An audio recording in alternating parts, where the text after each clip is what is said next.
حضرت نوح علیہ السلام اللہ کے برگزیدہ نبی تھے۔ آپ کو ایک ایسی قوم کی طرف بھیجا گیا جو بت پرستی، ظلم اور نافرمانی میں ڈوب چکی تھی۔ نوح نے اپنی قوم کو دن رات، کھلے اور چھپے، نرمی اور سختی، ہر انداز سے سمجھایا۔ اللہ تعالی کی طرف آ جاؤ اور فتنے میں نہ پڑو۔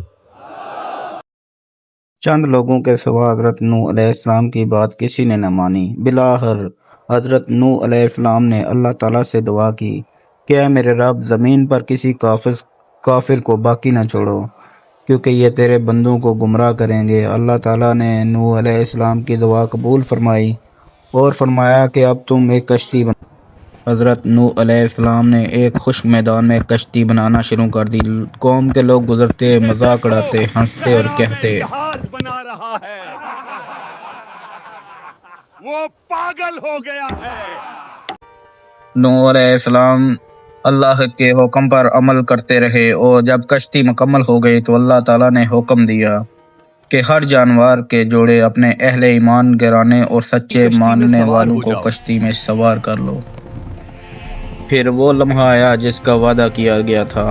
آسمان سے موسلادھار بارش شروع ہو گئی اور زمین سے پانی کے چشمے ابل پڑے۔ دیکھتے ہی دیکھتے پورا علاقہ پانی میں ڈوبنے لگا۔ یہ ایک عام بارش نہ تھی بلکہ اللہ کا عذاب تھا۔ لہریں پہاڑوں جیسی بلند ہو گئیں۔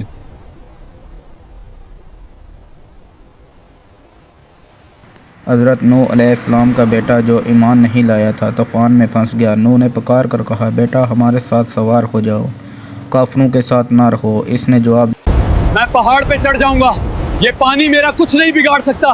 مگر ایک پھر زبردست لہر آئی اور اسے بہا لے گئی۔